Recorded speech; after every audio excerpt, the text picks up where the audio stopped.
a lot of people, the word rape is triggering in itself. The idea of being born from rape is also inconceivable. Tell me a bit about that experience for you. So my mum was given alcohol. She didn't realise it was alcohol, and then she was raped by my father.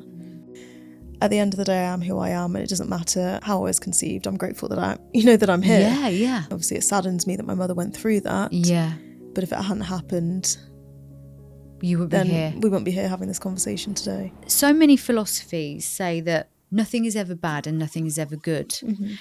I don't want to gloss over things that are inherently bad and things that are inherently good, but for the purpose of the point, if the experience can be used for some level of greatness, for some level of healing, for some level of light, then we can't classify it as just bad. We can't do that. That is too nuanced. So I did a TED talk, a TEDx talk. I know you did. And I think when I did that, even if I help one person, just one person gain something from that, then I'll be happy. There's the highest rate of suicide in the industry of dentistry, isn't it? It's a very perfectionist industry. It is. So how do you marry those two worlds together? I think when you do those types of things, people put a lot of pressure on it. People are successful because they do things. They go out there and do it rather than sitting and waiting. Anyone listening to these stories today are going to realise that your pain can be turned into power. You're a perfect example of that. I'm here now. Let me just be present in this moment. Hi and welcome to The New Mind. Now, before we go into today's episode, I just want to ask you a big favour. Please subscribe because it really supports the channel to grow and it allows me to continue to get amazing guests and to share these incredible life stories with you. The truth is, I learn something from every single guest and I know you will too. So hit that subscribe button and make me very, very happy. Thank you so much for supporting me. I appreciate you all. Now enjoy the episode. So welcome. Thank you. I have also just interviewed your beautiful, phenomenal, amazing mother, who I am madly in love with. She's the most incredible human I've ever met in my life. She is. So those that have heard that interview first already know a bit about you. But if they happen to be listening to this one first, they don't know much about you just yet. So I would like to take your story right back to the beginning and look at who you were as a child and what your experiences were. We know that you're a doctor. We know that you're here to talk about how to build confidence through domestic violence. But just give us an insight into who you were as a child and how this all began. I always say that I grew up in a bubble. I had a very false sense of reality. My reality was very warped, and it wasn't until I was a bit older that I realised the way my childhood was not normal. It wasn't normal for, a child to hear their father shouting at their mother. It wasn't normal to sort of be surrounded by that sort of violence.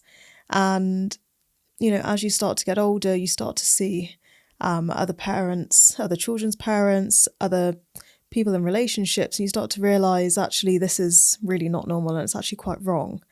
But you're also conditioned. And when you're conditioned to think in a certain way, it's very difficult for you to sort of break out of that mould and to change your mindset. And I was conditioned to not speak about what was going on. And that's a very common thing. You keep things within the family. You don't speak to anybody outside of the door. Once that door's closed, what happens inside stays inside. Once you step out of that door, you don't talk about those things. So I grew up in a very, very sort of sheltered way. And all of that was just sort of kept behind doors. So fragmented as well then. Because there's a split there, isn't there? Like you're at home and all of this stuff's going on. It's pushed down and then you're going to school and you're playing with your friends and you're playing, in the playground, and it's from the outside, you're like any other little girl. Did you find that became an issue for you, having those sort of split realities? No, to be honest, I didn't. I think that was my life. Yeah. And I didn't know any other way to live my life. And so I was perfectly happy. I wouldn't say that I ever had a bad childhood. I wouldn't say that I had a sad childhood. My mother always made sure that we always had everything that we needed. We're always happy. And so it didn't feel like I had a sad childhood or it was different to anybody else's, even, despite what was going on at home. Yeah. And knowing that those things were wrong. Yeah. And shouldn't be happening. So for you, it was almost like, again, because children actually don't have the ability to be really logical and organised in their thinking about these things. That is just the way it is. So again, without throwing the word normal around, it is just your norm. So therefore you adjust and adapt to the reality that you live in. When did it occur to you that perhaps this was maybe worse than what you'd realised? I mean, you said you sort of saw other children doing things differently, but did it ever occur to you that, oh my gosh, this is actually not okay? I think things progressively got worse as I got older, and I did start to speak back to my dad and sort of speak out and say, you know, when things were wrong. And it was small things that I realised that weren't quite right, like the fact that I had to make sure that as soon as he was arriving home, there was a drink ready for him, his food was ready. My chore was to sweep the floors. So I had to make sure that the floors had been swept in the house. And so now I hate doing that, Yeah, because I'm it's sure. one of those things where you just think, oh, I used to hate it. Yeah. And it's such a small, silly thing. Well, for me to say silly, looking back on it, but it was one of those things where it was like a panic. You had to make sure that it was done before he got home. And I thought, you know, this really isn't right. And I think as I sort of got older, I'll probably say around maybe sort of 16, 17. And, you know, I was going to a different school at that point, experiencing new things, being surrounded by different people. I think I started to realise that this, you know, really isn't right. But again, still comes back to that conditioning. I was conditioned not to talk about it. I wasn't to say anything, so I didn't tell anybody. Where did that manifest for you then? Because emotions are felt in the body, aren't they? They are, we see that, for example, people that, I mean, this is my case, I suppose, for suppressing the voice, that I would feel that whenever I would get poorly, for example, it would always go to my chest, and it would often be sore throat, chest. And you find that a lot where there's a blocked channel in the body. Did you ever feel that a lot of women, for example, have got CPTSD, have chronic health issues, children often have belly aches, or, you know, the young ladies might have issues around hormones. Did you ever notice any of those things happening for you as a result of having to hold everything in? I think for me, I would struggle to process my emotions. Yeah. And so I would feel a lot of anger. Yeah. Yeah. But had no way of sort of releasing that anger. Yeah. Where would you feel that in your body, do you think? I'd probably say in the stomach. Yeah. You sort of have like you know, people say you have that empty pit in the stomach. It's just you'd above have the that belly sort of like button, horrible isn't it? feeling. Yeah. I would say that's sort of where I'd feel it. Yeah. And I only ask that because often when we talk about these things, we forget that the child that hasn't yet been able to articulate or understand how they feel, they're probably holding something in their body, and they might relate to, oh yeah, I used to feel like pain in my tummy. Or a lot of people with anger, they often talk about a pressure in their head as well, you know, and it's those parts of the system that we often forget. Especially, actually, your mum mentioned on her interview about domestic violence causing, you know, sickness really in children, and that they have lots of different things going on underneath the surface. Hence the reason I brought it up, because, you know, I feel that stress or that fight flight, that constant cortisol adrenaline response does create a difference in the body and the nervous system. And you mentioned even now you don't like sweeping up, but actually your nervous system will associate it with the feeling of panic, the feeling of dread, whatever it was that you were experiencing. And it's autonomic, isn't it? So it's that immediate response in the body, or the immediate response that freeze mode, fight, flight. And those things are very interesting because when you're going through it, you're not aware of it. Of course. And it's only when you look back retrospectively and talk about these things. And that's what's really interesting about what you're doing now, is that you're teaching people how to be confident, how to move through these things.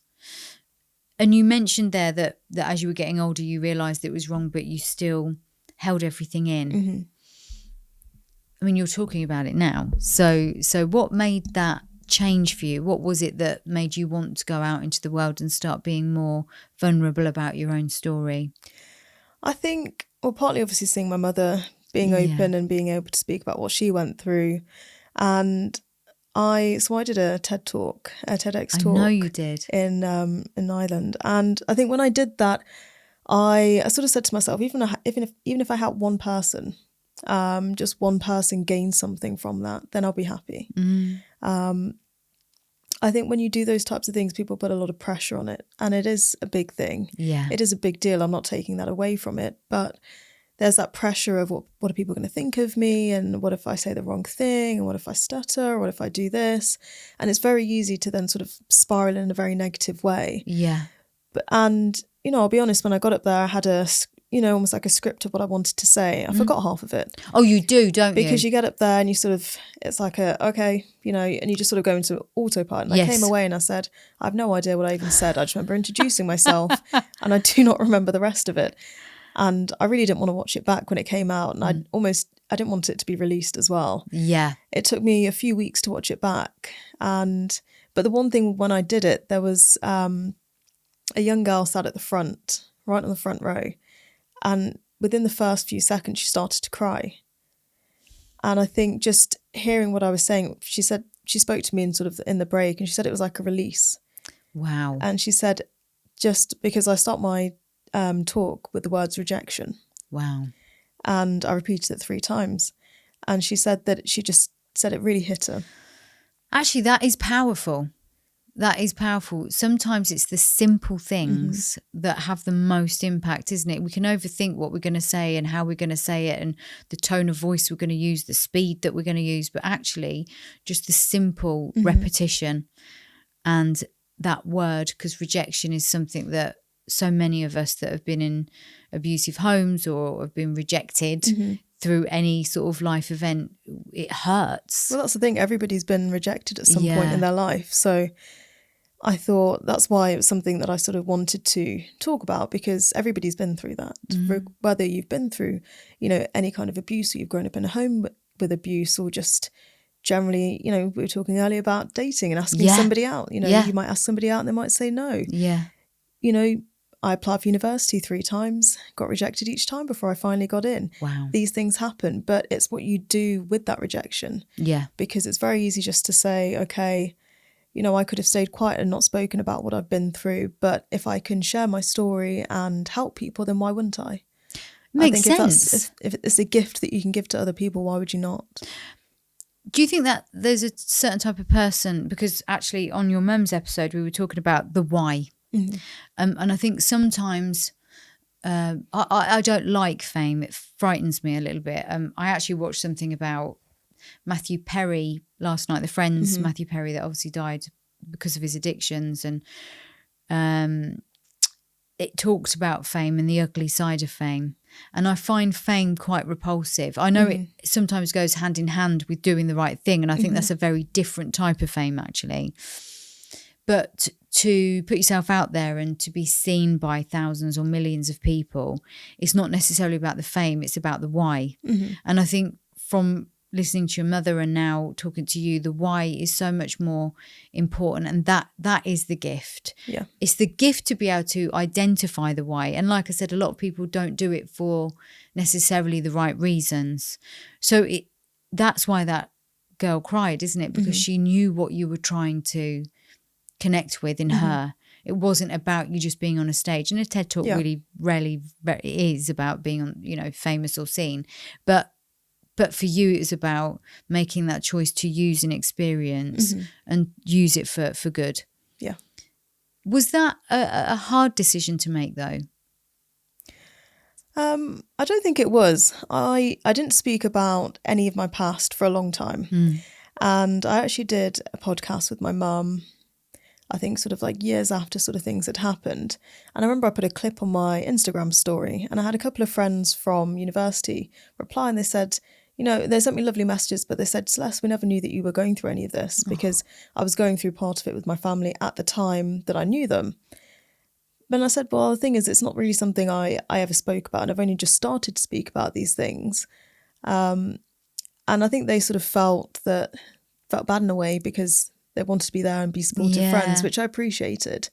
But at the time, as going back again to the conditioning, I was conditioned to think that, you don't speak about these things. And I didn't. And when I went to university, it was very much just sort of a separation. Let me just focus on this and, get my degree, focus on enjoying university life and the family's there. And I'd go to see the family, and that was sort of family time, not the best time. And then I'd come back to university and sort of back in sort of my new bubble in a way. Can I ask you with that, because obviously witnessing or hearing violence in the home, I know there's a sense of dread that you feel, and it's almost difficult to find words to describe the feeling of hearing or seeing violence towards a parent or a sibling in the home. What did that, and to experience it yourself, verbally, physically or otherwise. So how did you feel about those things? Because you mentioned anger. Before anger, there's another emotion, and often a collection of other emotions. How did it feel when you were there and you had to witness or hear or see what was going on? I think the thing for me is I sort of would block it out, because it's one of those things that people say it's easier to not know than to know. Yes. And people go about their lives living that way. Yeah. They'd rather not know things if it's, might be sort of a negative thing. And so for me, I would sort of almost in a way block it out so that I wasn't focusing on what was going on. I'd distract myself in whatever way that I could so that I didn't have to think about what was happening. I think I would always feel, I'm not really sure the best way to sort of, it's difficult to put into words. It is so difficult. Sort of how you feel in that point in time. It's definitely the anger comes afterwards. I think at that time it's more of a vulnerability and not being able to help. Yeah, so helpless. Yeah. Helpless. That was something that I definitely felt. And I think I felt things were worse when I left for university. Oh, I can imagine, yeah. Because I was in London at the time. And so I was, at least an hour train away. I was about 2.5 hour drive away. So there's distance there. And it wasn't like even though I was helpless when I was in the house, you feel even more helpless when you're further away. Was there guilt attached to that being? A lot of guilt, yeah. It took a long time to release the guilt. Yes, because one of the things I always say is good people feel guilty. It is a sign that you care, and it's a sign that, because guilt is obviously misplaced there.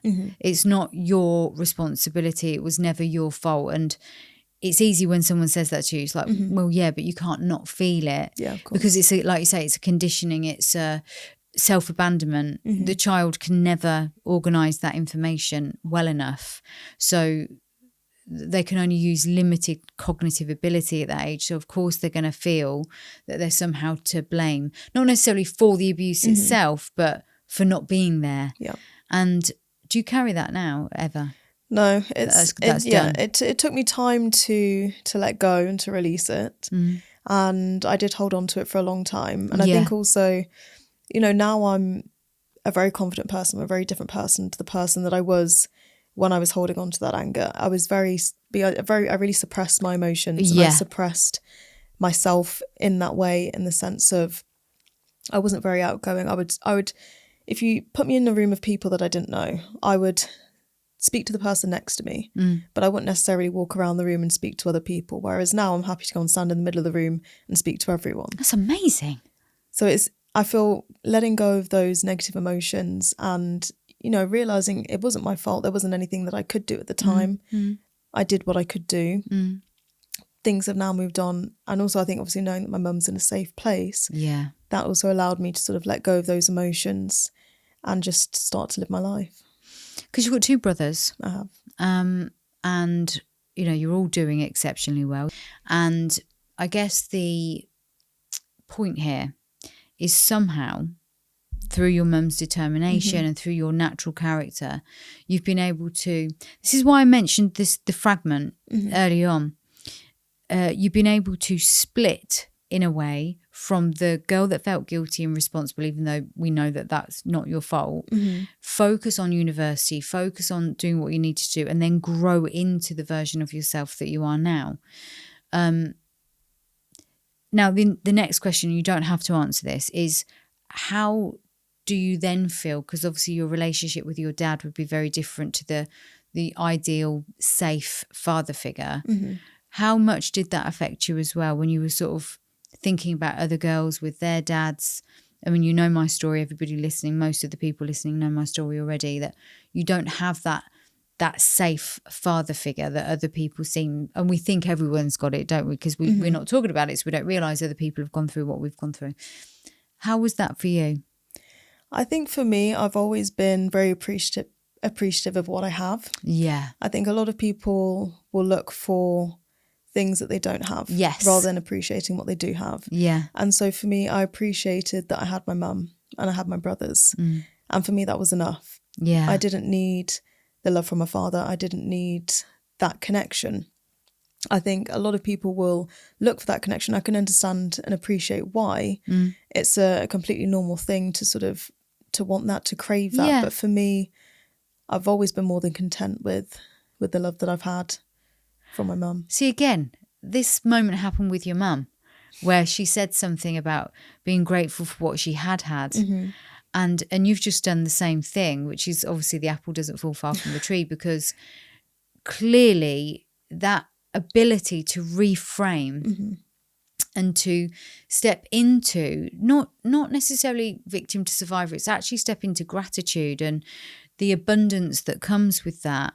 And then the ability to see, I guess, the value in, I'm going to use the title of the book, Facing Your Fear and Doing It Anyway, you know, that stepping into the middle of the room and talking to people, stepping onto the stage and putting yourself out there, that comes from gratitude and abundance, I think, rather than staying caught in the loop of being the victim, which I've said many times, I believe the victim part needs to be processed and experienced to some degree for you to step to the next level. But that's a unique quality to have. I think it's, you probably don't realise how powerful that is, because so many people almost don't want to do that because they're in the familiar looping. I think it comes, sorry, I was going to say, yeah, please go. I was about to say, I think that comes down to comfort. Yeah, it does. And I think a lot of people prefer to stay in their comfortable zone. And that goes for everyone in all aspects of life. It's easier to stay in your, you know, even in a job that you hate, because it's comfortable. You know the people there, you know the work that you have to do. It's easy just to complain about it rather than to actually make a change. Put yourself into maybe a perhaps uncomfortable position because you're having to start somewhere new, or you're having to put yourself out there to apply for jobs. It's easy to stay in that sort of that position. It's difficult to have growth. It is. And I'm so glad you said that, because when people are in a comfortable zone, it's often because they're not confident to take the next step, because they fear, because fear is such a powerful energy, isn't it? I think it's probably one of the most powerful, other than love, it's one of the most powerful energies, because it will hold you back from doing not only so much for yourself, but so much for others as well, that fear of rejection. Yeah. And that's so common now, because people with complex PTSD and ADHD tend to have rejection sensitivity dysphoria, or they align with the idea of rejection sensitivity dysphoria. They feel more connected to rejection than they say other people do that perhaps don't have that neurodiverse aspect going on. So with that in mind, lacking in confidence and self-esteem, lacking in trusting the process, that's what you speak about now. What made you want, I mean, apart from your own lived experiences, but what specifically made you want to focus on confidence? I think it's because it's something that I never felt that I had. Yeah. And so when I was younger, I always used to look up to my mum, and, you know, when you're in school, people would say, who's your, you know, who's the person that you look up to? And, it, you know, is it a celebrity? And I would always say my mum. Wow. Because I always saw the confidence that she had, and that was something I envied. Yeah. It was something that I always wanted to have. I wanted to be able to just stand in front of new people and be able to speak to them without feeling, you know, what are they going to think of me? What are they going to say? What if I don't say the right thing? And I always used to have that like internal dialogue. And so for me, being able to go from not having the level of confidence to being the confident person that I am today, I thought, well, if I can share that with other people, because you come across people every day that don't feel that they are. And I've had people say to me, well, how do you do this? And how do you just go out and give speeches? Are you not nervous? Are you not, worried about what you might say and what might happen. I'm like, no, I'm not. I've let go of caring so much about what other people think and just being and living my life. Yeah, I mean, I agree with that. I always say yes to everything, knowing full well that I'm probably going to get something wrong, or that ridiculously I will fall through a chair, or trip over, or something stupid will always happen. I'm able to laugh at those things as well, because they are funny, and not taking yourself too seriously, all those things. But I think, like you say, we've got this perfectionism thing, haven't we? Whether it social media filters, or whether it's you've got to get it perfect, otherwise you've got to start again, and so what could take you an hour takes you 4 hours because you've made some mistakes, rather than just sort of going with the flow and being organic and just doing it. Because you learn so much in that process. That's the thing, is it's more about progress rather than perfection. Yes, it is. And it's better to have very slow progress than to have nothing at all to show because you're trying to do something that's completely perfect. Yeah. And I think it's so easy to focus on trying to be a perfectionist and trying to make sure every single detail is correct. But, it's like waiting for the right time. Everybody knows there's never a right time. Never. There's no such thing. And it's like, it's funny, I used to do this thing where, and I think a lot of people do this, where, for example, you're about to start doing a specific task that you need to do. And you say, okay, well, it's 10:32, I'll start at 11 o'clock.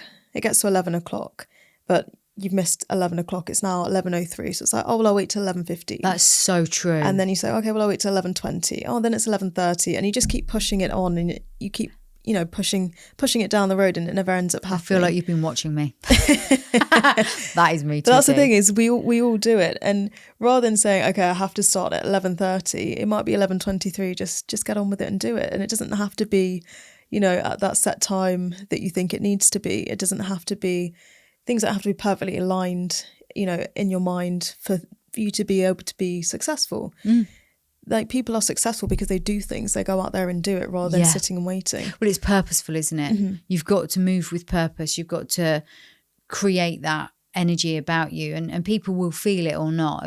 They'll feel the fear from you, and that actually is a bit of a repellent, isn't it? Because if someone's really, really scared, unless you're with a very confident character, then it always sort of feels very difficult in the room, and energy is so palpable.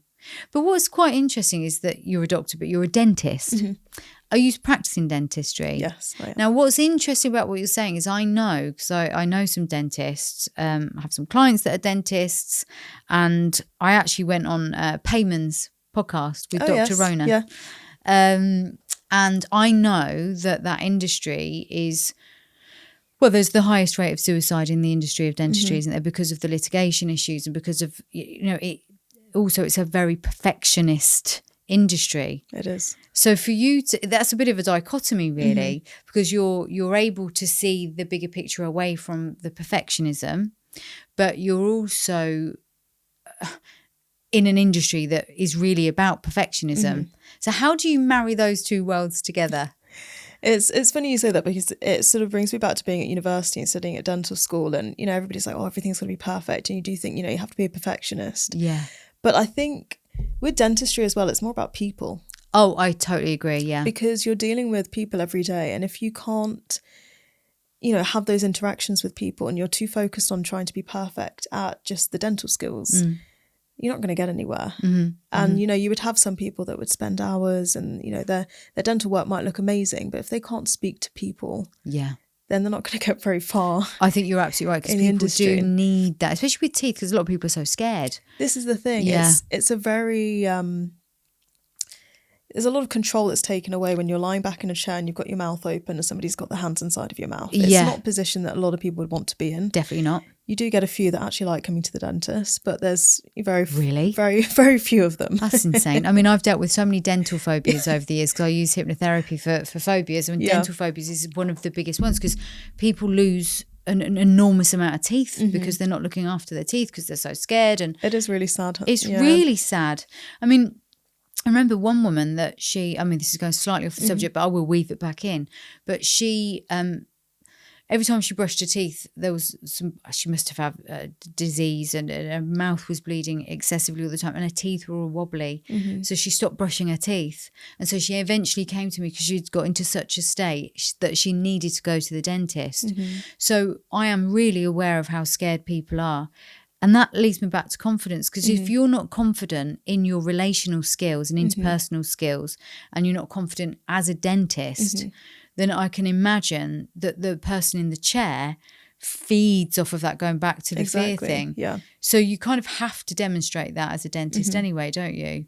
Yeah, I think it's also patients have to feel confident in you. Of course. And they have to feel confident that you've got their best interests at heart. Yeah. And so I've worked with a lot of nervous, anxious patients, a lot of patients with dental phobias. When I used to work in Hastings, and I remember I had a patient that came in, and for me it's also something that I love to do, because this patient came in, similar case to the patient that you're discussing, had got to the point where, hadn't been in for 30 plus years, had got to the state where, there was a lot of pain, needed to be seen. And she came in with her husband, and really there was a struggle just to get into the room. Yeah. Because it is obviously an intimidating setting. Yes. But we went from that to her calling up the surgery to ask when her next appointment was. And it was nice to be able to see that change in a person, because to be able to gift somebody that confidence. Yeah. And, I remember having a patient once. I did nothing super crazy for her, but just did a little bit of composite bonding on some of her teeth. So they just looked a little bit nicer. She had a bit of wear on the teeth. And she came in for a review appointment. She said, I went on a date. Wow. And she said, I'm so excited to tell you that I went on a date. She said, it didn't go well, but I haven't been on a date in 10 years. Because she was so lacking in And she said, confidence. just to have the confidence to be able to do that. To smile. She said, I'm just so grateful that you're able to give me that. And for me, that was just, something that no amount of money can, make. You can't put money on that sort of. No, you can't. That sort of thing. Getting that from somebody and being able to gift that to somebody is just something that I really enjoy. Because a lot of people think, dentistry, they're driving around these flashy cars, is all about the money. And I'm like, for me, it's not. For me, it's personal. It's about being able to give that to people, being able to give somebody the confidence to smile again, being able to give somebody the confidence to go out, even just to eat in a restaurant, to go out on a date, to be able to do these things. It's a big thing. And what's powerful about that, and I think what's powerful about you perhaps, is, yes, we're talking about confidence, but I think the anxiety in the patients that you see, you can really relate to. So yes, you're confident as a dentist, and yes, you realise what you've got to do to get that job done. But also your empathy for their level of anxiety and the panic, because you've experienced it in different ways yourself, makes you really relatable. And I think people, again, it goes back to energy, people will feel that before they'll understand. They don't need to know the details of your life. They will feel that energy. And so when you're talking about these things, I think it's really important, because I don't think we realise, and this is why I started the podcast, because I hear these stories every day, all day, every day. And you'll walk past someone in the street and you'll have no idea if someone walked past your mum in the street and had never seen any of her social media or any of the story or any of the news articles, they wouldn't have a clue about what she'd been through. And your mum mentioned on her episode about, when the baby's crying on the bus and everyone's moaning about it, and actually the right thing to do is to get up and help. And when we're walking past people in the street, or when we are dentists or therapists, or when we're a shopkeeper, it doesn't really matter. We need to remember that people are going through something more than sometimes we could even begin to conceive.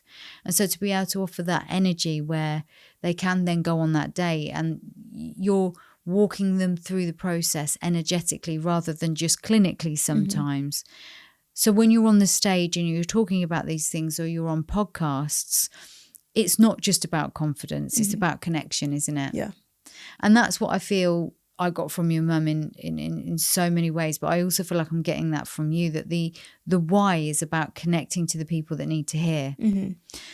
Did you have those, obviously your mum is very powerful, but did you have, access to people be it on social media or through listening to podcasts, that had gone through similar things to you in childhood? Did you feel that that was readily available for you? It's not really ever anything I sort of sought out to find. Because you were blocking it. Yeah.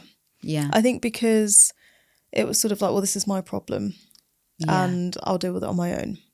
So I never really felt I needed to, or never really thought about searching sort of outside of myself for anything. Yeah. And I think probably if I had done, I would have processed through a lot of the emotions and sort of the trauma a lot quicker than I did. Yes.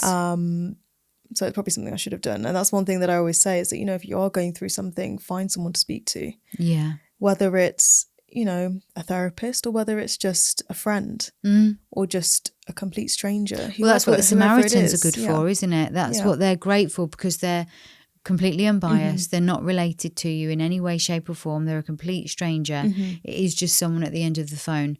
116123 for people that don't know the number for the Samaritans. But I absolutely agree. You and there are free resources out there, and that's why people like yourself and your mum do these podcasts as well, because they are free resources for people to go to. And I wonder if because podcasts weren't as popular. How old are you, Celeste, if you don't mind? 32. Yeah. So actually they weren't as readily available anyway. And the culture was in society more that things weren't talked about the way they are now. So that has changed quite significantly, probably in the last 10 years actually. But I wonder if, and I ask this for a reason, I wonder if it was a bit more in your face like it is now, whether you would have actually turned towards those resources. Yeah, I'm not sure I would. That's interesting. I'm not sure. It's obviously difficult to know. Yeah. I think I would say I'm a very strong person. Yes. I'm a very resilient person. And I think as well, I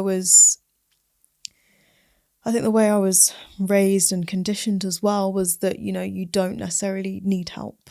Yeah. And you shouldn't really look for help. So I think so I don't know whether if I had the resources there, I would feel that that's something that I should do, if that makes sense. Yeah, it almost was a bit of... It's almost like seen as a weakness to cry. Yes. That sort of thing. Yeah. So it'd be, you know, would it be seen as a weakness to reach out and ask for help? Yeah. Which is absolutely not. Yeah. And obviously being in the place that I'm in now, I know it's not. But if I were in that position now and obviously these resources were available, I'm not sure whether I would because of that. Yeah. How do we reach the young people like you were then, where it is almost like a bit of a weakness or a bit sort of taboo to start looking into those resources? What would we want to do or say to those young people that are maybe feeling that way? I think one thing is when you do speak out, you'll find out that other people have also been through similar things. And I remember sharing a video online, and a girl that I'd worked with years ago sent me a message and said, I went through this similar situation. Can you give me some advice? Because she just had a daughter and it was a similar situation in the way that I was born, and she wanted advice on how to, you know, speak to her daughter when her daughter gets older about that sort of situation. And I felt grateful that she was able to reach out to me, and the only way she was able to do that was because she'd seen that online. Yes. I think now social media is a powerful thing. Yeah. I think a lot of people see social media as a negative. I know what you're going to say. Which it definitely can be, but it can also be a really powerful, I agree, powerful tool to reach people and to help. Tell me about the way you were conceived, if you don't mind. Oh, of course. So it was rape. Yeah. So my mum was given alcohol. She didn't realise it was alcohol, and then she was raped by my father. And I didn't want to jump in at the deep end when we started this conversation, but I wanted to, as you'd sort of led that with the story, for you personally, now, knowing what you know, and sort of knowing that this is a common occurrence, I'd imagine, for a lot of people, how do you feel about that, looking back over your life, where you are now, and what, I mean, you said you're very grateful for the love that you've had, and I could feel it between you and your mum, and the way she speaks about you all and the way you speak about her, it's a beautiful, beautiful thing. But there is still, for a lot of people, the word rape is triggering in itself. the idea of being born from rape is also inconceivable for most people. So tell me a bit about that experience for you. I think when people, like you said, they hear the word, it's almost like a shock, like it's a negative thing. Yeah. It's not really something that you should be talking about, definitely not on a podcast or anything like that. You know, it's something you talk about maybe behind closed doors to a few closest friends, and that's it. And I think that's because of the stigma attached to it. And I think it's about reframing it and saying, well, you know, I'm not the person that was in the wrong. No. So why should I have any, you know, negative feelings or negative energy towards that? At the end of the day, I am who I am, and it doesn't matter how I was conceived. I'm grateful that I'm here. Yeah. And it was obviously not a situation you'd wish upon anybody, but if it hadn't happened, then I wouldn't be sat here today. So for me, it's, again, turning it back into gratitude and saying, you know, I'm grateful to be here. Yeah. It's not something that I would wish upon anybody. And obviously it saddens me that my mother went through that. Yeah. But if it hadn't happened, you would be here. We wouldn't be here having this conversation today. And you're involved in the non-profit I am, yes. organisation. You're doing amazing work. Thank you. In this world. And so you kind of have to look at the higher power level of things, that whether you believe in God or spirituality or energy. I mean, my belief is that energy is, I don't believe in religious texts necessarily, but energy is God, and that we are a reflection of that. So how we make it here has to become irrelevant. We have to focus on the gratitude. We have to focus on the purpose, and we become the author of the story, not the character in it, I think, is probably the way that would make sense to a lot of people. And you're certainly doing that. And to be, like, you know, going back to the confidence thing, to be the girl that suppressed so much, felt the anger, didn't really speak to anybody because you kind of shut yourself in. You'd gone inwards, hadn't you? To someone that now can say these words out loud and talk about things that are really sensitive and painful for your mother, painful for you, painful for your family. It takes a different kind of thinking, of energy, of feeling. And it feels like it's innate within you. And I say that because it fascinates me that we can be born into the world through violent circumstances and yet be almost angelic. I'm not trying to say that you're perfect, going back to the perfectionism No one is. thing. No one is. But you see where I'm going with that, the dark and the light, the idea of the shadow and the light. And so many philosophies say that, and I agree actually, having had my own dark and light experiences, that nothing is ever bad and nothing is ever good. And if we label it that way, and I know this, I don't want to, you know, sort of gloss over things that are inherently bad and things that are inherently good, but for the purpose of the point, that actually if the person or if the experience can be used for some level of greatness, for some level of healing, for some level of light in a way that benefits others, then we can't classify it as just bad. We can't do that. That is too nuanced. I know that word gets bandied around so much now, but it's too nuanced. It's too complex. It's too layered to just be that simplistic in our approach with things. And I think that's what we need to simplify the message, but we can't simplify and compartmentalize things in neat little boxes in life. And I guess that's the overall point, is that if we were to do that, we would be limiting ourselves. And I think that's the one good, well, the amazing thing that you and your mum have been able to do. There's no limiting mindset here. You're not limited. You're very flexible in your approach to the way that you think, by the sounds of it. And there's the desire to genuinely support others that are going through something. So that's fascinating.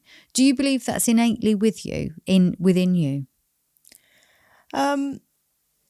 I think it's partly my upbringing, because my mum did instill, you know, being grateful for what you have and that sort of thing as we grow up. But I don't necessarily think it's something that people can't have. Yeah. I think it's about perception. Yes. It's how you look at things.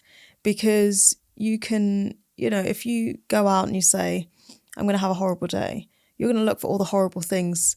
You know, you're going to look for things that you think will be horrible within that day. Whereas if you go out and I'm going to have an amazing day, you're going to focus on the small things that might, you know, otherwise you would have overlooked. Yeah. like, you know, the sun's shining, all these flowers look nice. You're going to focus on those nice things. It's like, I say, what do you say to yourself when you wake up in the morning? Like if you wake up and you say, oh, I'm really tired, I'm going to have a really long day, you're going to feel really tired and you're going to have a really long day. Whereas if you wake up and you're like, okay, this is going to be an amazing day. You know, sometimes I get into work and I'm like, oh. Yeah. You catch yourself, don't you? And you do that and then you say to yourself, why am I doing this? Yeah. Like, no, okay, come on, we're going to have an amazing afternoon. Let's do this. Yeah. And, you know, you feel a bit silly doing it, but then you do because you're giving yourself that positive energy. You're then focusing on the positive things. Whereas if you're like, oh, you know, today's not going to be a great day, you're going to focus on the negative things, or you're going to focus on the things that aren't so great. Whereas if you're like, okay, well, you know, maybe one bad thing happened, but let's now move on and leave that there, move on to, you know, looking for the positive things. It's the perception that you have. It's very easy to, you know, just sort of go about your day, go about your life. And again, it comes back to gratitude. If everybody wrote 3 things down at the end of the day before they went to bed that they're grateful for in that day, tiny things, they don't have to be big. It doesn't have to be, you know, I booked an exclusive, you know, holiday or something like that. It can just be that, you know, I went for a walk. Yeah. Sat and had a coffee.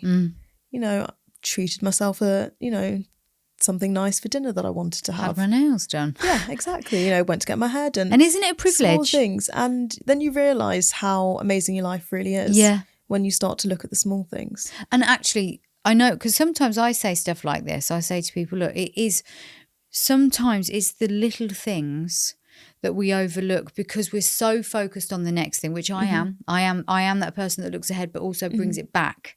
Because I think sometimes people look at things as like maybe more linear. But I always think you set your intentions for what you want life to look like, and you keep, again, you're the author of your own story, so write that story, be clear about what that story looks like, but then come back to those small things. You mentioned coffee there. I love my coffee. I really do. I love my coffee. And actually, if you were to really break down the things that matter on a daily basis, it is the little things. But the intention, the excitement, the purpose is also what feeds us. So I do think there's a bit of push and pull, and it's not always linear. But you're so right. And we do feel a bit silly, don't we, writing down the 3 things or saying something out loud. But once you get into the habit, and it only takes 90 days, doesn't it, before that's the thing, yeah, it becomes automatic. And it takes you just a couple of seconds just to write it down. Yeah. Even in a note on your phone. Yeah.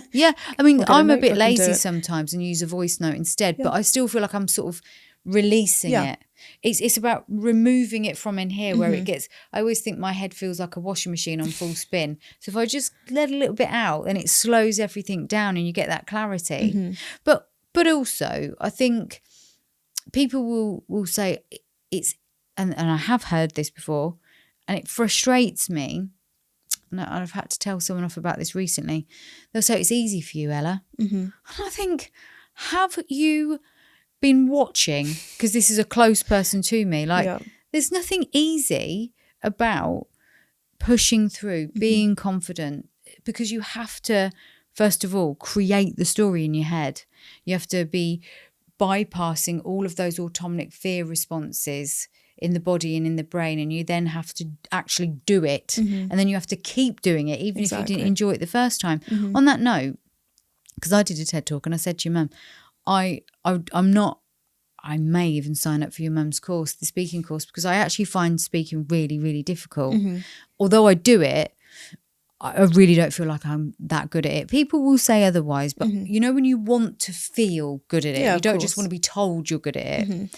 And I know after the TED talk, just like you said there, you'd forgotten everything you said. And when people were giving feedback, I was almost like, oh, I feel a bit of an intruder here because I don't feel like I was there. So I don't really feel like I can take credit for it. Did you feel pleased with, because you said you didn't want to watch it, did you feel pleased with it when you did watch it? Because I'm still quite critical of mine. And I know that's a really negative thing, but I think it's because I want to be better. So I don't necessarily see it as I'm giving myself a hard time. It's because I want to get better. Yeah, of course. How do you feel about yours? I think, just coming back to what you said, I think there's always ways that we can improve. Yeah. And I think it comes down to, again, not wanting to just sit and be in that comfortable place. Yeah. It's good to have progress. It's good to be improving on yourself. That was the first time I did any public speaking. Wow. When I did mine. So, and I think for me, and a lot of people say, well, were you not nervous? How do you feel? I didn't think about it. That's why I was okay. Because if I'd focused on it and I'd, been giving it a lot of energy, then I would have been stressing and I would have been freaking out. But I just sort of said, okay, we're going to go along. This is what I'm going to talk about. This is what I'm going to do. I didn't give it too much time. So I didn't really have the time for my body to get the stress. And as I said, I went up there, I spoke, and afterwards I got a lot of really good feedback. And it was somewhat nice to have feedback. But then I went to my mum and brother and I said to them, be honest, how was it? Because I have no idea what I said and how it went. And I know that they will be honest and they will say what they think. And they both said, no, you did really well. And when it came to watching it back, I put it off. I actually had it on my laptop. And then I walked out of the room. So I said, I don't want to see it. I'll just sort of listen to it. And I listened to it and I was like, okay, it was okay. Yeah. I think it's one of those things where you always know that you can always do better. Yes. But then it also comes down to that, perfectionist thing. Yes, it does. It does. So, I had, I could have said I'd written the perfect speech. I'm sure there were ways I could have improved on what I'd wanted to say. Mm-hmm. And then obviously when I went up there were parts that I missed out. Yes. That I wanted to say. So frustrating, isn't it? Which is frustrating, but at the same time, I'm happy because the overall message still got across. Yes. And that's what meant. You did it. Yeah. Well, that's one thing. I mean, for that to be your first experience of any form of public speaking, mm-hmm. I mean, if you're going to do it, you went in at the deep end. You didn't put your armbands on for that one, did you? You went straight in. Because this is filmed and, the TED Talk channel, for people that don't know, it's about 32 million people mm-hmm. that are subscribed to that channel. Mm-hmm. So when you do a TED Talk, a TEDx talk, which is what we all did, I believe, mm-hmm. when you're doing that, it's potentially going to be seen by mm-hmm. millions. Yeah. And so, I mean, it's no mean feat for anyone to do, even the most accomplished speakers, because mm-hmm. it's got such it's such a brand, isn't it? Yeah, it's got a big reach. It really does. And I think, it says a lot about you. But the reason I say this, and I think this about myself sometimes, so I'm curious really, mm-hmm. because I did fragment a little bit and mm-hmm. there was the me in the playground at school and there was me at home where I was scared and things weren't very good. I actually think I've got to be careful how I say this, but I actually think it became a bit of a skill later on mm-hmm. for doing the difficult things, because behind the scenes I was, nervous and mm-hmm. a bit like you didn't give it too much thought, but mm-hmm. nervous and perhaps thinking, what am I doing? Mm-hmm. Why did they ask me? Are they mad? Do they realise that I'm not very good at this? All those things mm-hmm. are going on in my head. And then I just go and do it in the same way that what would be going on at home would be happening. And then I'd go into the playground and I'd just be playing. Mm-hmm. So in a way, that fragmentation, if I was going to say I was grateful for something, it taught me how to use that in a positive, I learned how to use that mm-hmm. in a positive way. Do you think there's some of that going on with you as well? I think in a way, yes. I'm able to somewhat, I guess, switch off certain things. But I think it's also about being present. Yes. And so for me, it's about, okay, well, I'm here now. Let me just be present in this moment. Don't think back. Don't mm-hmm. think forward. Just be here. Just focus. And I think that's something that I was speaking yesterday. I was talking about meditation. Oh, I love a bit of meditation. And it's not something I'm currently practicing a lot. But at one point when things were quite bad with the family situation, I was about 19. So I was studying at university, and it was funny because I was talking about this. The response I got was, shouldn't you have been out partying, Magaluf and having a great time? And I said, no, I was meditating to the point that I was able just to completely shut everything off. Wow. And I sort of trained myself to get to that point so that I could switch off.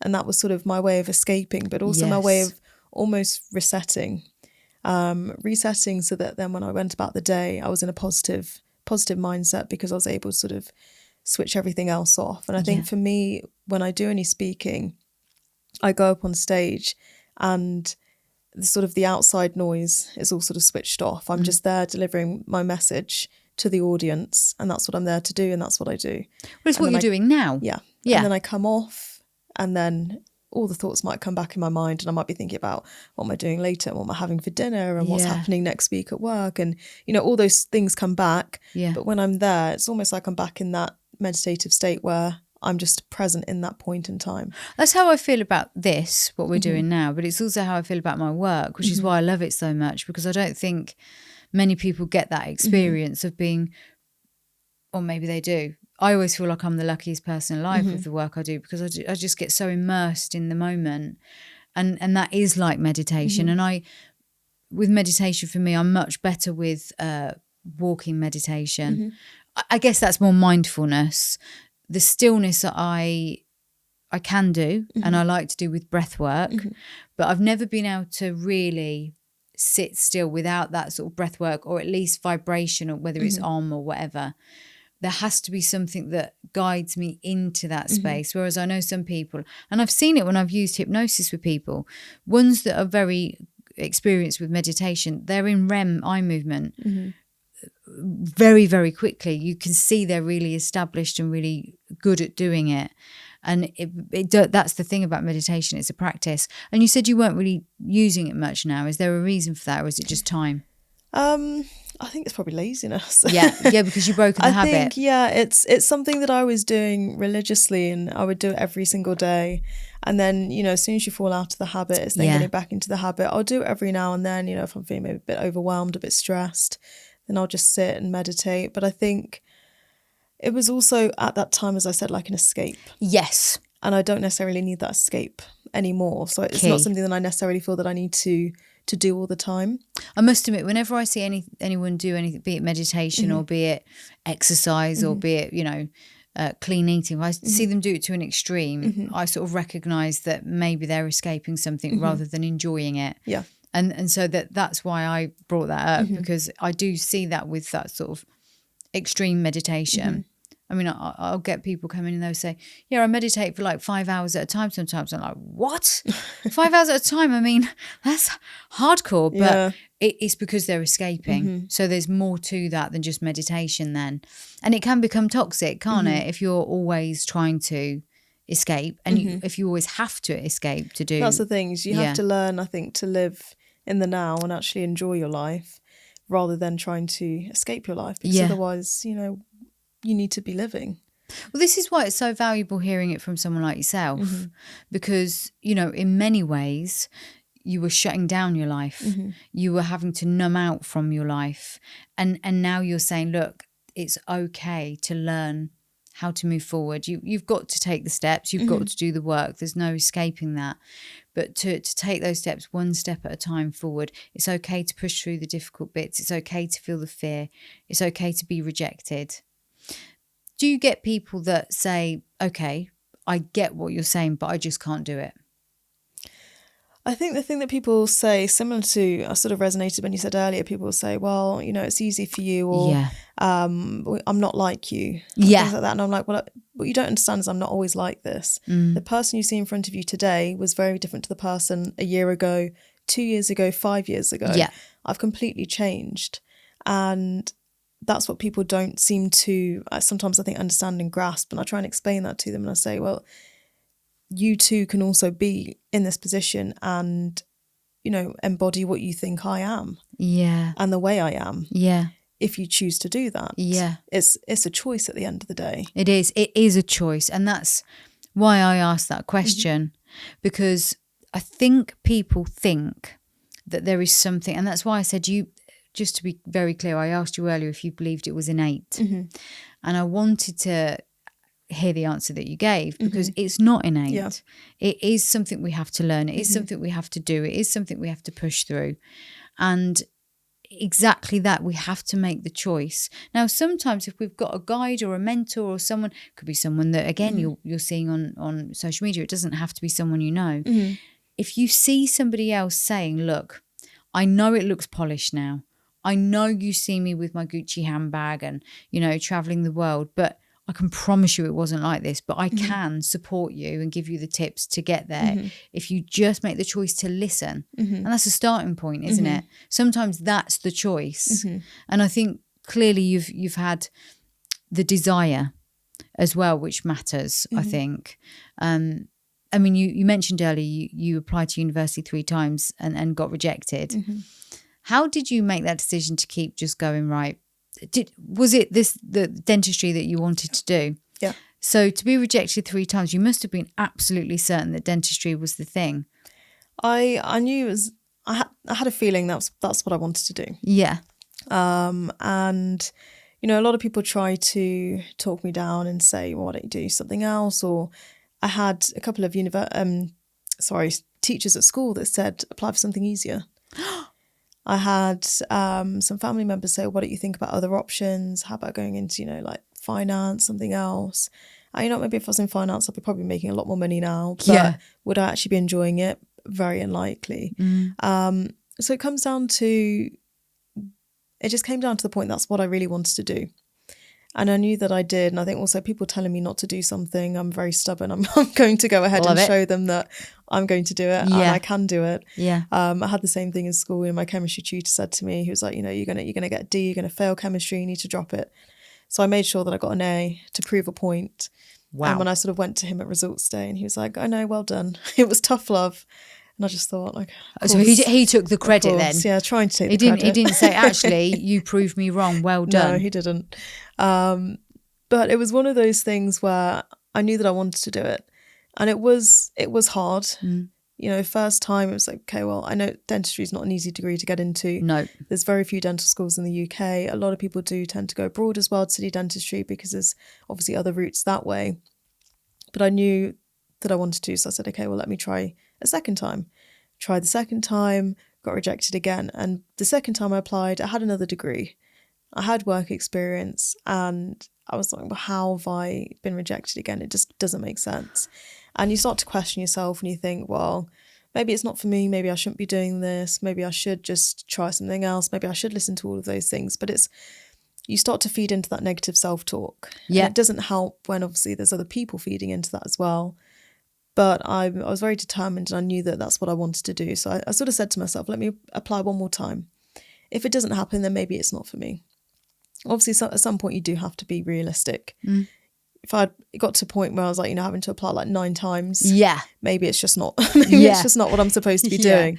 But when it came around to the third time applying, I applied, and then it was sort of like, you have to wait to find out, and the wait to find out kept getting pushed back, and they were like, oh, you've not got in. And then I got a phone call to say, you have got in, do you still want to go? And it was a very stressful time, because also at the time I'd just taken on a new job, and I had 2 job offers, and one was fixed term, so it would have ended just before I would have started dental school, and the other one was just an open contract. And I went for the one with the open contract because I thought, well, I've not heard. They've basically said I'm not going to get in, so why would I go for a fixed term contract? Might as well go for something that at least I know I've got a job. Yeah. And then I'll figure out what I'm going to do after that. And then I got the phone call to say, and it was almost just a sense of relief, but also just at least, finally the hard work has paid off. Yes. And it was nice to know that it was for me. And the hard work, was worthwhile, and the stress and just sort of overcoming the negative self-talk as well. I mean, the refusal to give up there is obviously something that, is a choice. It's obviously, like you mentioned, being stubborn. I don't know. I agree, because I would always say stubborn, but I actually think it's more than that. I think it's just a knowingness, maybe because seeing with your mum, or maybe just having, it could have started when you were tiny. I mean, I was always mildly, I say mildly, that's laughable. I was always quite an obsessive child. And again, it gave me a focus. And I think escaping, and I don't want to keep bringing it back to pain, but I think this helps people to understand that you can use pain for power. To escape pain, I would be obsessed with something, because then that would be my focus. And I think that similarly to you, where life has seemingly felt against me, my obsessive nature has allowed me to keep going where other people would give up, because it was my way of tuning out of pain. So I'd sharpened that tool. So again, you mentioned there, if it was the 9th time, you might think actually maybe not. But those kind of mechanisms that we're using to survive can be the same mechanisms we use to thrive. And I think that's what I'm getting in bucket loads rather than stubbornness. But I mentioned that because I would always say that about me. And I actually realised, that was a tool that I was using that I was able to reuse and reframe. And I think that's exactly what you've done. And actually the story there isn't about dentistry at all. It's about the will to keep going and the will to give that opportunity to yourself and to never say, well, that door's closed, I'm just unlucky. Because people do say that, I'm unlucky, those sort of things never happen for me. But there you go, there's a story that I think just proves that if you're willing to keep trying, keep going and doing it for yourself, because clearly you were determined, you wanted this for yourself. And that is a very powerful story. And I think so often it goes back to the polished speeches. They don't cover those moments of just sheer determination and the will to succeed. But funnily enough, when you spoke about earlier where you felt a lot of your physical symptoms of what was going on in the house, you said it was in your stomach. Well, that's the solar plexus. And the solar plexus is involved with identity and will. So going back to using the pain for power, the very thing that was uncomfortable for you and around the solar plexus, that part of your body has also become the driving force for you. Because I would say that you followed a gut instinct that you just knew you could do it. And that's what the solar plexus is about. So again, where you felt the repressed or suppressed emotion was the very thing, the will and the identity that pushed you through. And I think that's so important to remember that we can flip it, reframe it, we can change it. Exactly. So with the work that you're doing with your mum, I mean, this is a beautiful thing that you're doing it together. Do you feel like it's made you closer as well? I mean, it sounds like you're really close anyway. I was about to say, I don't think there's any way of us being any closer. Yeah. I mean, you have got this beautiful, powerful relationship. And I think it is so beautiful because so many girls, as we discussed in your mum's episode, they just don't have that relationship with a mother that is loving and protective and wants the best for their child. But the way that you two now work together in this area of supporting other people and promoting all of the right things and wanting to see a change for women and everybody, as your mum said in her episode, you know, she doesn't sort of say, well, I'll help you but not you. You know, this is so powerful. And then the work that you're doing personally with your dentistry, it's a game changer really, because we need to see these stories. We see a lot of the stories about the pain. We see a lot of the stories about how dreadful life's been, and we need to see that. But we don't see enough of this bit. So what would you say to somebody that was at the beginning of their journey, that they've got a little spark of something, they want to push through, but they're feeling like there's just a block in the way? What would you say to them? I would say the block's only in your mind. Yeah. That's the big, powerful one. I would say the block is only in your mind. Forget what anybody else thinks. The only opinion that ever matters is your own. If you want something, just go ahead and do it. How would you break that down for them? I would say you have to take things step by step, one step at a time. Expect difficulties, expect nothing's ever going to go smoothly, because it's not. Life is life. You can't expect everything just to go swimmingly. But I think I would say... what's difficult to put into words? It is difficult to put into words. I mean, your story narrates it well, the way that you've never given up, and that, you know, when someone told you were going to get a D, you were going to actually prove that you could get an A. But in that process, even if you just think about revision and exams, the work that you have to do I remember revising, actually talking about step by step, and I remember writing it down and then paraphrasing what I'd written down onto a shorter version of it, and then paraphrasing it again. So I was making it smaller each time, but obviously each time my brain was absorbing the information again. So those steps enabled me then to be able to go into the exams or, you know, essay writing or whatever in a way that it had been memorized. But you couldn't just read it once and memorize it. There are steps to memorizing. There are steps to confidence. There are steps to success. And I guess... that's the key, is to know. I mean, you said there that nothing's ever simple, expect the unexpected. And when you hit the first brick wall, like you did, get up, dust yourself off and try again. But it's a choice you have to make.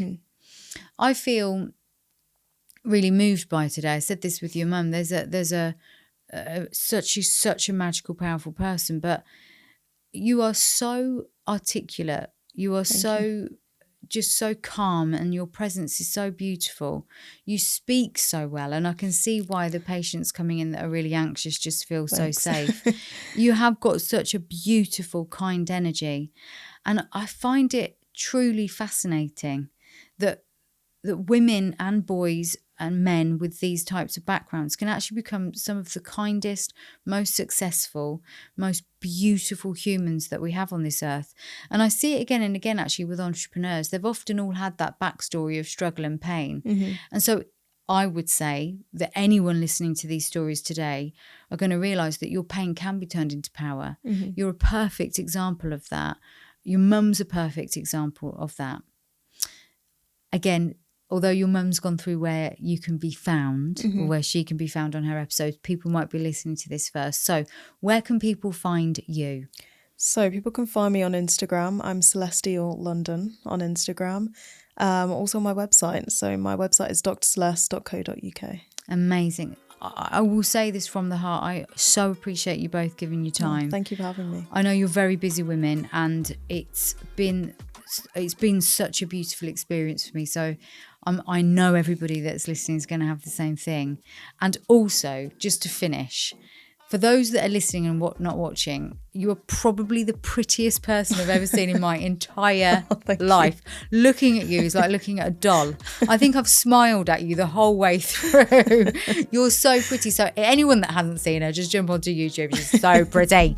On that note, before I make you feel embarrassed and want to escape, thank you again for being here. Thank you so much for having me. Oh, it's so lovely. Oh, thank you.